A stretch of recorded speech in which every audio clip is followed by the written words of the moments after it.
Welcome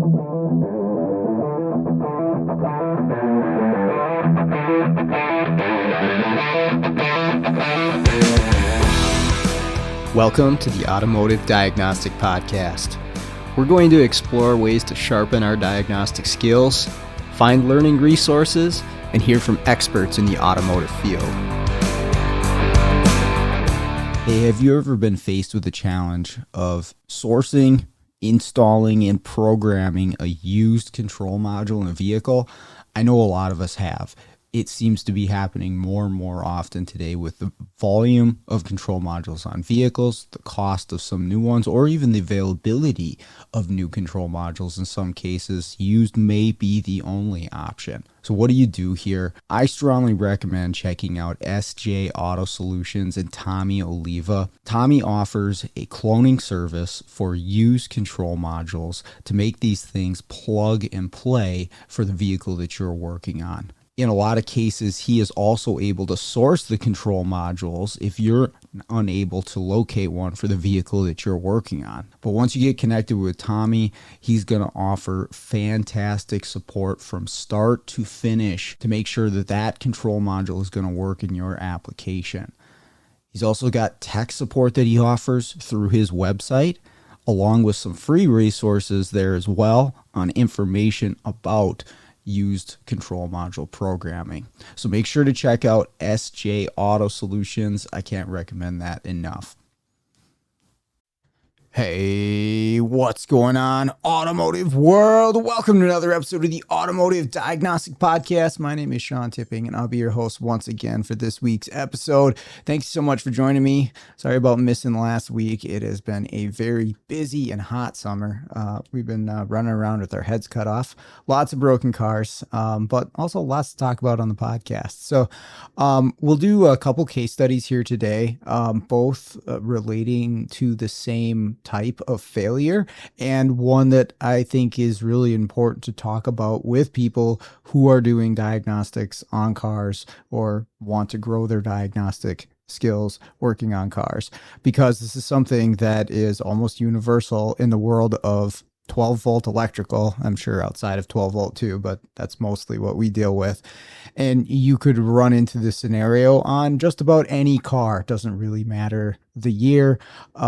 You could have this issue. And funny enough, it was one of the very first podcast episodes I had was on this same subject. So I don't know if it's episode 2 or 3 or 4, something like that.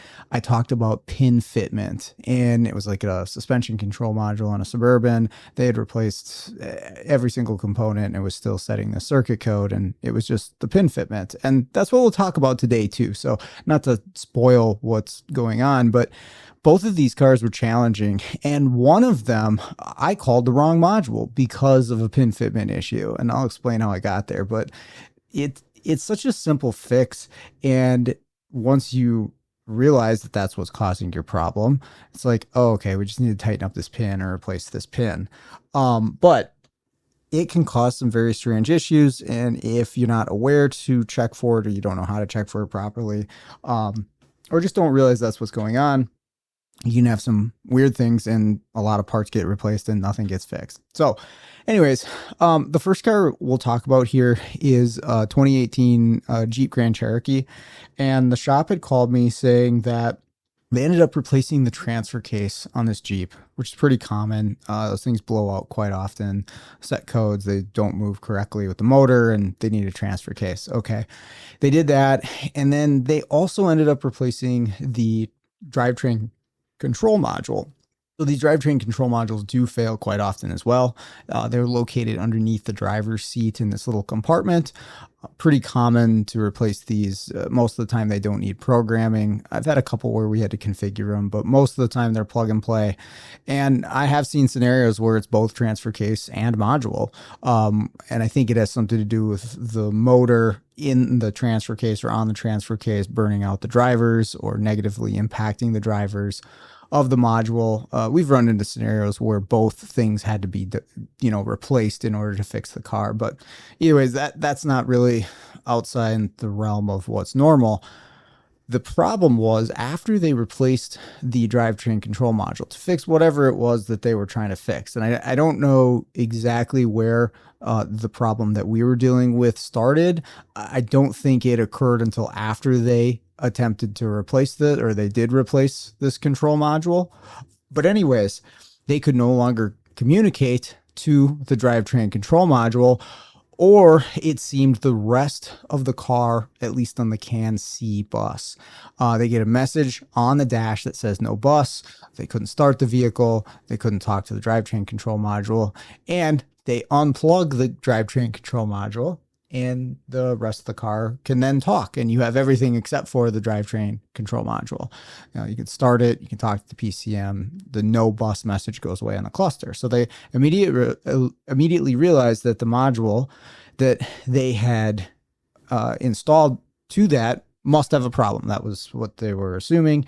So they got a different module. They got a different module that did the same thing. You plug that module in, you lose communication with the vehicle. You unplug it, you get communication back. Okay. So they went and they actually tried the original, because I think they were dealing with some other transfer case related problem, and it is the exact same thing. So they have 3 modules now that are all doing the same thing. Plugged in, takes down network communication, nothing can talk, message on the dash, can't start the vehicle. Unplug it. Hey, everything's fine except for you can't talk to the drivetrain control module. They check powers, they check grounds.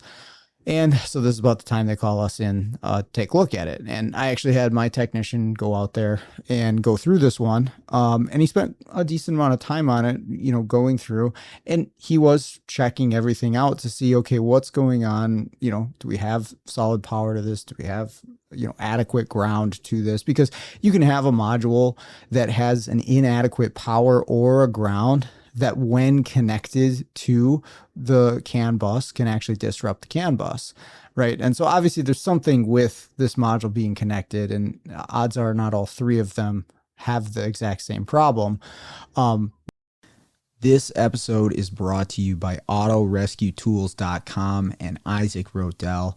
If you are looking to get into module programming, but you are not sure what kind of laptop you're going to need or how to set it up for programming, Isaac is your guy. He can set up laptops specifically to do control module programming for specific brands with partitioned hard drives and all the software that you're going to need to do this. He also sells key cutting equipment, scan tools, and other diagnostic equipment. I bought some stuff from him in the past, and the support is phenomenal. So I highly recommend checking out the website. Again, that's autorescuetools.com. The link will be in the show notes. But, is it a power ground? Headlight bulb check. We're all good. We don't have any voltage drop on any of the powers of the grounds. And it's a pretty simple circuit. There's a couple connectors on this module. You got a constant power and a ground, and then a switched power. That's pretty much it. And those are adequate, and those are there. Okay, so now we're down to the actual CAN system and what could be going on here. And of course, we're going to scope it. We're going to take a look at it. And he sent me a scope pattern on this. And the first pattern that I saw is like, that looks like an open to me. And the reason I said that is if you look at the waveform of a CAN network, normally you'd see the bias at 2.5, and the low side will go down from there and the high side will go up from there. All right, that bias level, that's the starting point, right? That's the middle point.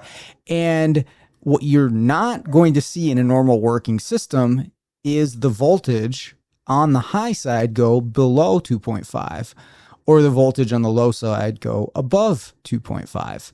It does not normally move in that direction. Especially, when you're looking at the low side and there is traffic moving down, you wouldn't expect it to go also above, right? Now, can there be some fluctuations in the voltage? Can there be interference in the system that will cause the voltage to maybe shift a little bit? Sure. But you'll also see mirrored in the other side as well, if you're looking at CAN high and CAN low. I'm talking about something that just seems to shoot up from the middle point, the bias point on the low side, or shoot down from that bias point on the high side. So it could be either side. You might see this. And if that happens, that is an indication that you have an open in the CAN network. Now, it will depend on where you're measuring, how the network is constructed, and what the problem actually is. But in the case of an open, we see this pattern a lot. If you do any Ford medium speed bus, there's lots of opens in that system because it's a big stretch of wiring over the length of the vehicle or the truck. And if you have an open, you'll get this pattern where one side of the network, you have it moving both directions. It's just a clue that there's an open. And a lot of the times it's an open somewhere on that main trunk of the network between the two terminating resistors. It's also a good indication that you're dealing with an open. So I told him, just check that network, have everything plugged in, kill the power, make sure there's no voltage, and just check it, make sure you got 60 ohms. And he did. So at least between the two terminating resistors, we don't have an open. Now, doesn't mean there isn't one, but between those two, which this one, it is body controller and PCM. I believe were the two. I know PCM is one of them. Maybe it's the secure gateway. And the fact that I don't know doesn't really matter because all we knew is that it wasn't the drivetrain control module. The drivetrain control module does not house a terminating resistor in this system. So anyways, that one we're not expecting to take resistance away, even if it's unplugged. Should still measure 60 ohms. Now, it doesn't mean we couldn't have an open between what is the star connector in this vehicle and the drivetrain control module. But anyways, I told them, let's look a little closer at this. Let's go to the star connector and do some testing, do some checks here. We'll try to, analyze this and see what's going on. And he went back and forth quite a bit looking at the waveform and what was going on at the star connector and moving the connection around at the star connector, because we were kind of thinking that maybe this had an open like in one of the solder joints of the star connector, because that is a fairly common thing. And it also seems to be a fairly common thing in the heat, which has been very hot around here lately. And so he moved it to a different spot on the star connector. Now, what is that doing? Because each 2-pin connector, and I realize there's one with 3 pins, but most of them are 2-pin connectors, go into an individual slot on the star connector. And this one's located on the right side, kind of near the transmission hump behind the carpet, but it's inside the vehicle. And if you have a solder joint issue on the backside of one of these star connectors, which they have, and it'll kind of open up the CAN network from time to time, if you move it to a different spot in that CAN network, now whatever spot you're occupying, if you had to remove another leg, that leg's going to be disabled. Maybe there's an empty spot on the star connector, depends on which one you're dealing with, but you're moving it off of those 2 pins that might have a problem. All right. And you can move it to a leg where you can talk to that module, no problem. So that you're kind of putting it into the spot of a known good. And it's one thing we'll do to try to identify, do we have, an issue with the star connector? It's not a 100% going to, nail it for you. You can also take the back off the star connector. You can visually inspect them. You can do some scoping, looking at the terminals right there to see what you have. But that is a big problem on these. We just had a Jeep Wrangler that had a star connector issue, very similar to this ABS module, no communication. You move that connector to a different spot in the star connector. Okay, well, now we can talk to it. Okay, problem's gone. Let's just replace the star connector. So anyways, we do all this and none of it helps. It's the same situation. That module plugged in and there's no communication, unplugged, we're fine. So finally, we're back to the module, and I'm talking this through with him on the phone. Did you check this? Did you check that? What did you see here? I even was saying, make sure somehow the 2 wires hadn't got flip-flopped, that CAN high and CAN low. Make sure that you can talk to, or you can actually scope the voltage on each wire, make sure it matches what it says on the diagram. Because I have a friend, listener to the show, ran into this on a Jeep Grand Cherokee with an air suspension control module. Now, granted, a harness had been replaced on that one, but the wires were backwards. CAN high was going into the CAN low pin of the module and vice versa. And so you could talk to that module on the bench, you couldn't talk to it in the car. So I ended up having him go through and check the pin fitment on each one of the wires, especially for the power and then the CAN. And that's where he ended up finding that one of the CAN wires was very loose. If we have this little tool, you can buy them off of eBay. And actually, you know what? I'll find the link and I'll put it in the show notes. But it's just a ring with solid metal pins that you can use for pin drag testing, and has all the different sizes, maybe not all of them, but has most of the regular sizes for this to do pin drag testing. And you can use the AES Wave Kit, and that works just fine too. But I like these because they're solid. You can really feel if there is drag and how much on each female terminal. And one of those two CAN wires was very loose. And so it was literally just tightening that one up. And just for a test, I said, plug it in and just really back probe that thing, right? When we're back probing at the module, which just hadn't been done in this case, we're going to force contact in that pin temporarily. And if that restores everything, we talk to everything on the CAN-C bus. It starts, we can talk to the drivetrain control. Okay, we know we fixed this. And that's what it was on this one. And what was happening was the module basically being open right there was causing a disruption of the CAN. And it's where that message actually goes from one side of the network to the other through a terminating resistor, because you're not terminated anymore if you have that open, and it will disrupt messages for other modules on that network. And that's what was happening with this one, is we were disrupting the CAN bus just from an open at that connector on the drivetrain control.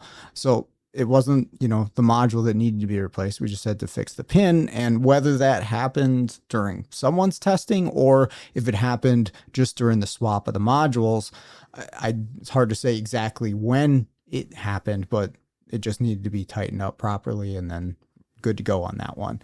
So that's our Jeep. The next one I was working on myself, and this was a 2018 Audi S4. Said the 3-liter turbo, that one where they have the turbo like in the valley of the engine.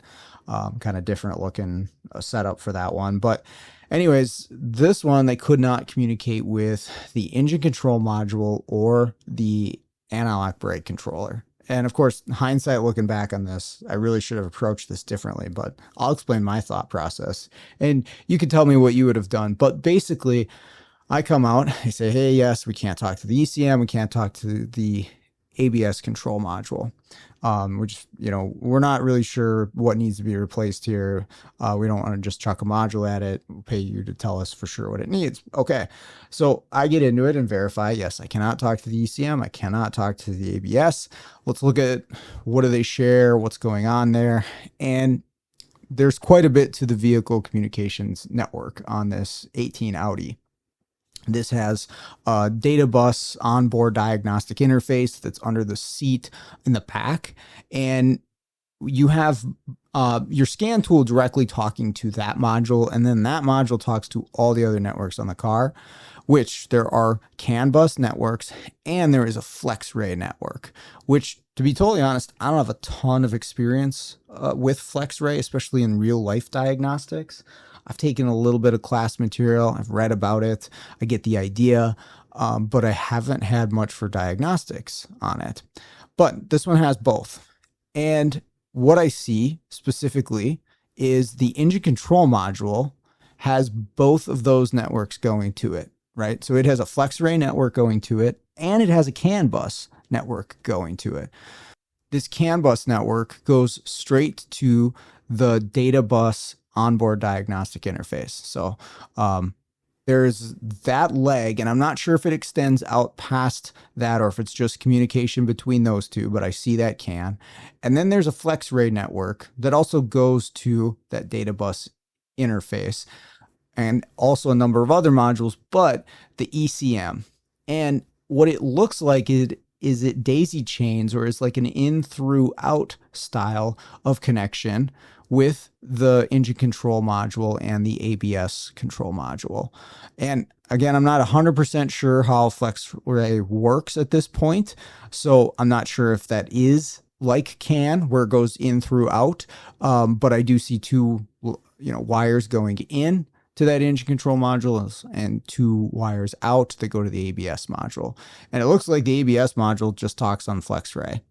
So what I have to determine on this and where I went wrong on this car is, okay, I get that, the FlexRay is there and that's going to be used for communication, but I also see a CAN bus connection there. And I'm wondering, how does my scan tool talk to the module? Now, there are other codes in other modules saying they can't talk to the ABS or the engine control. Okay. But again, how does my scan tool reach that module? Is it through the FlexRay or is it through the CAN bus? I was not sure, but let's do some testing and see what we can find. So I go to the engine control module and I'm checking powers and grounds there. And I hadn't moved to the ABS at this point. I'm just starting with one thing. Like I say, I've often found if you have multiple problems, pick one thing, follow it to its conclusion, and you'll often find the solution for everything. That's very true in a lot of electrical diagnostics, and it would have been here. I took kind of a wrong path, but I go to the module and I'm inspecting powers and grounds. I just want to get that out of the way first because they're all on pretty much one connector on the end of the module on this thing. And those are all there. Everything's there for the module to talk. Now, I inspect the CAN bus wires and I see activity on this CAN bus. So I see messages happening on the CAN bus like I would expect it to be. And I also scoped the FlexRay network. And what I was doing here was back probing while the engine control module was plugged in. I had to pull the little cover off of it, but I'm back probing at this point. And I see activity on both sides of the FlexRay network as I'm back probing it. Okay. So there's activity on everything.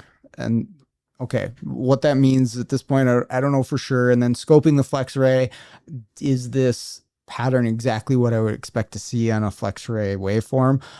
I honestly didn't know that at the moment. I'm going to have to do a little bit of research to see, is this adequate? Is this what I would expect to see from a waveform? But the CAN looks pretty good. I like what I see on the CAN network, but looks like I have activity on both of these. So I'm wondering, okay, well, why, can't I communicate with this control module? And of course, it could just be that it's a failed module, right? This could just be the case. Now, why can't I talk to the ABS? That's the other thing I'm wondering. But again, I see activity when I'm back probing on this FlexRay. It's not like there's nothing happening. And I'm wondering, does the engine control module have to be initiated, awake, and talking in order to transfer information across from one spot to the other? Because if you look at this network, the ABS is kind of just out on its own little leg and has to go through the ECM in order to get to the rest of the network for other modules to talk to it. And I'm like, well, maybe if the ECM is disabled for some reason, it won't allow that to happen. Again, saw traffic on both sides of that FlexRay, but I'm going to, at this point, I already checked my powers and grounds. I think I did. I looked at 5-volt reference to see if the 5-volt ref was there, and it actually was.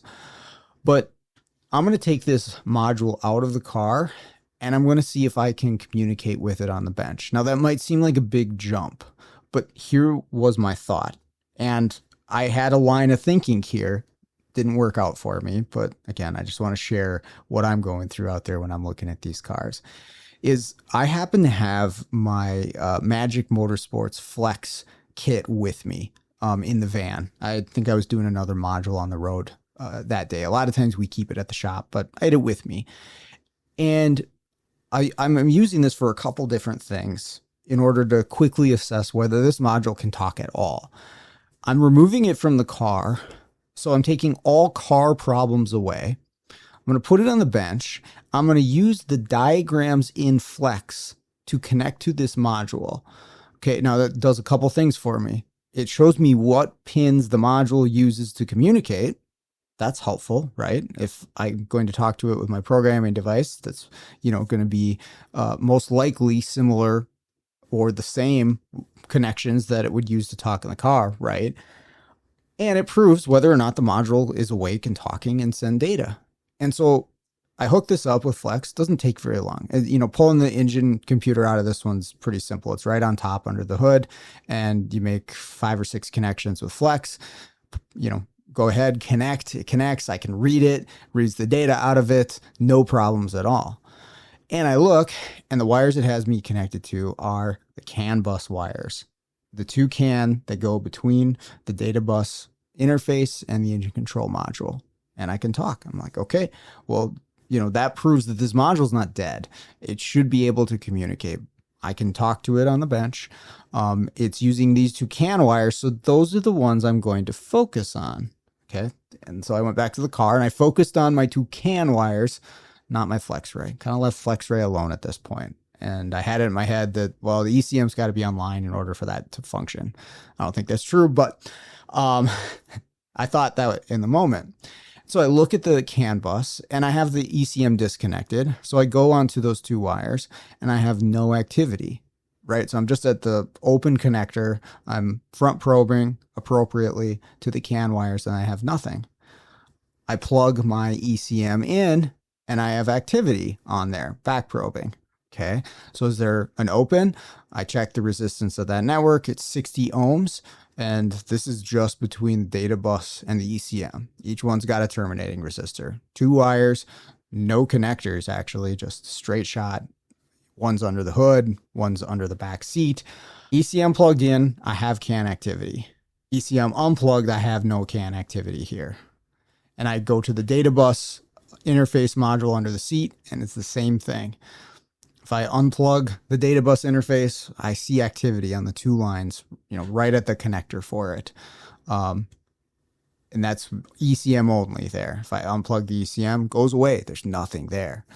Okay, so is this a situation where something's going on with this data bus interface where it is not allowing communication to happen with this module?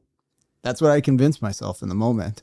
Again, and I was relying heavily on the wires that Flex used to connect in order to communicate with this module. And so I checked my powers, I checked my grounds, double check pin fitment at the data bus interface module. I did that. I was doing my little pin drag tests. Cool.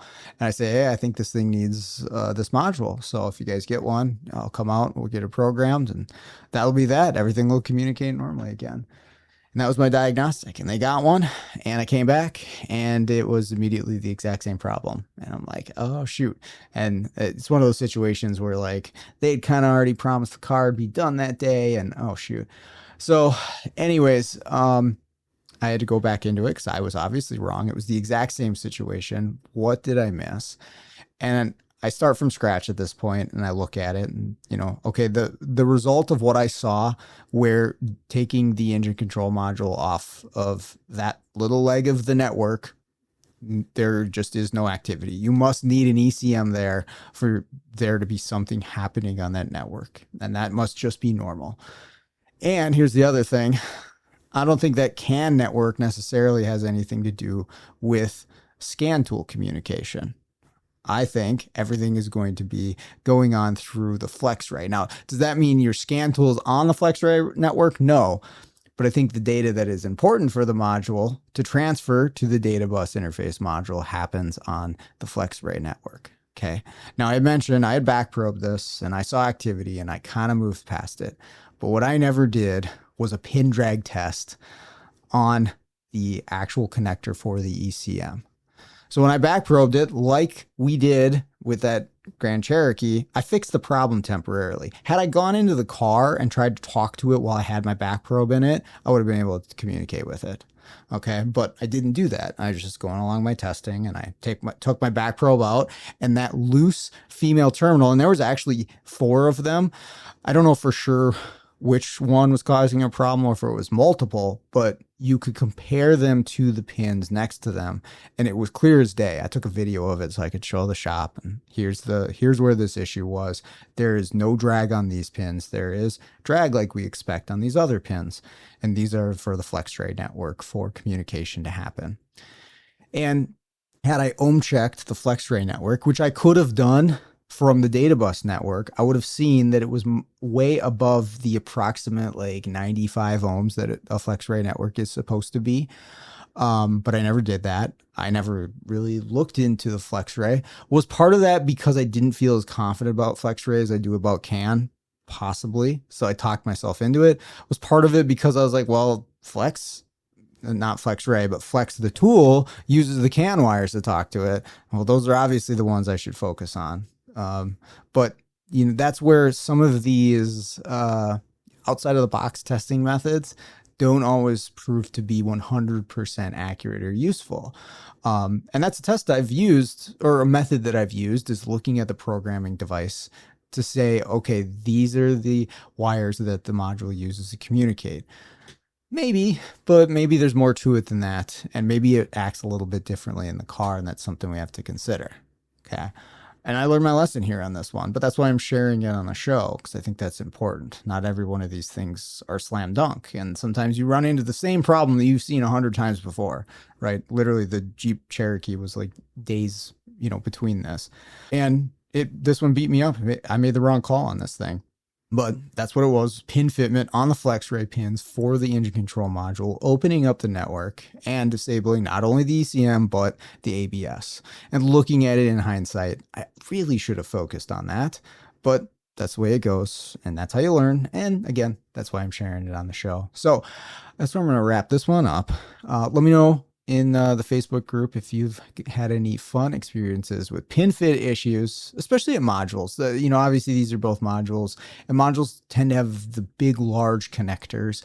And so it's not like you can just wiggle these things and get it to come and go. Maybe you can, but a lot of these ECM connectors with levers, you can wiggle them all you want. It's not going to change the pin fitment issue.